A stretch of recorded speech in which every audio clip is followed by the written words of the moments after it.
The next day, Tamar set a diligent pace.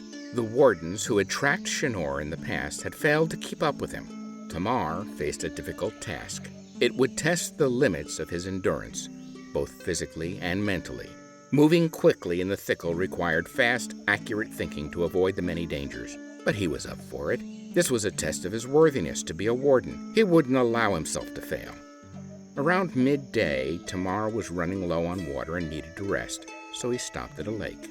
He crept up to the lake from the east. A towering ant hill loomed on that side.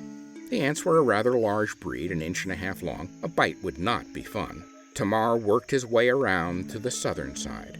It was relatively clear. A family of boars was having a drink, but they wouldn't even know Tamar had come and gone. A nest of fist bees dominated the canopy of one of the trees hanging over the lake. The nest was 10 feet wide. The large black tenants were coming and going, but they were a docile breed, nothing to worry about. Tamar crept up to one of the streams that flowed into the lake. Kneeling down on the bank, he uncorked his canteen and dipped it in the water. It felt good to get a bit of rest. He wiped the sweat off his brow with a filthy hand and took a long drink from the canteen. For a couple of minutes he sat there wondering where he would get his next meal. He had been to this lake once before with his father and a few other wardens, but he couldn't remember which side of the lake the fruit trees were on. He glanced around at the plants lining the inlet, hoping to spot a quick meal, some berries or mushrooms or maybe even a fat bird. His eyes caught on something strange in the water.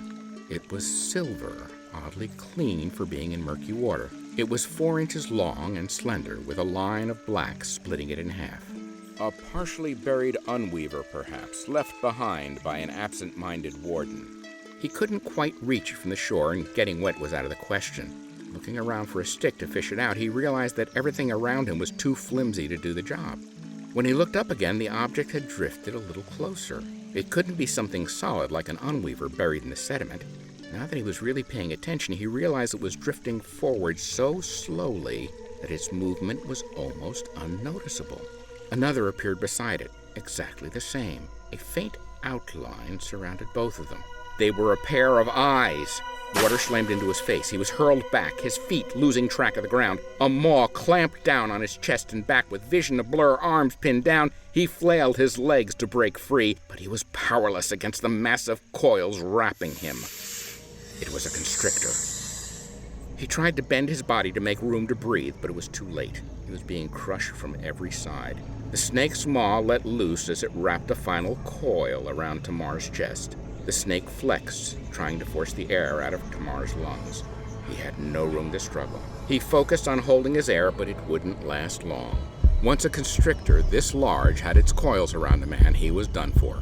The coils flexed again.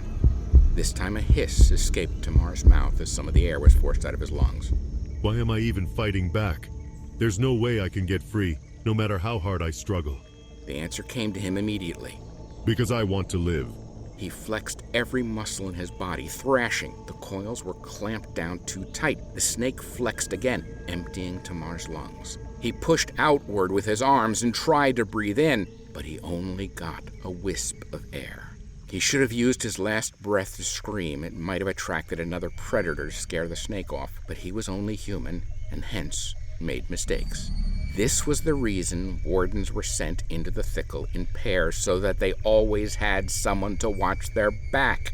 Faced with certain death, a certain death of his own creation, Tamar couldn't help but see how foolish he had been. Again and again he tried to draw a breath, but couldn't even get a taste of the air he needed so desperately. His head tossed back and forth. His eyes were wide open with panic. Black spots materialized in his vision, floating around, growing larger. He was dying. An arrow slammed into the snake's neck. Gale followed right behind, Unweaver slashing at the coils that were binding Tamar. But that didn't make sense. Gale couldn't hope to stop this snake. It was just too big. The snake would overpower Gale as easily as it had overpowered Tamar. And besides, he had left Gale behind. Gale had almost fallen to his death back of the ravine, and now he was throwing himself into a battle he couldn't win to save his rival? To save someone who had tried to kill him? It didn't make sense. But now there was at least some small chance that Tamar would draw the breath he needed so badly. For that, he was grateful beyond words. The snake's tail whipped out of the water. Gale ducked and it flew over him. The tip swiped back in. Gale jumped, but not high enough. It caught his feet, and he crashed down on his back. A coil came down on top of him. One hand shot up to stop it as he attempted to scramble to his feet, but it twisted with every frantic movement until there was nowhere left to run. Slipping on wet scales, Gale tumbled onto his side. Before he could rebound, a coil landed on him, pinning him to the ground, slithering around his thrashing limbs until he was bound as thoroughly as Tamar. Now Gale was doomed as well. Hanging on the edge of unconsciousness, Tamar stared at his rival in wonder. Gale's muddy hair hung down over his face. He was motionless. Tamar let loose the final wisp of breath in his lungs to whisper, Why? Gale lifted his head. His blue eyes materialized from the shadows of his face. His voice was just a whisper, but Tamar could hear it with perfect clarity. We do not fight creatures from the thickle because it is fun, or to prove that we are great. We do so because it is our sacred duty to defend our families and our people. That is what gives our lives meaning. Hanging at the edge of death, with gratitude still gripping him, Tamar couldn't help but see the undeniable truth of Gale's words. Gale's eyes closed.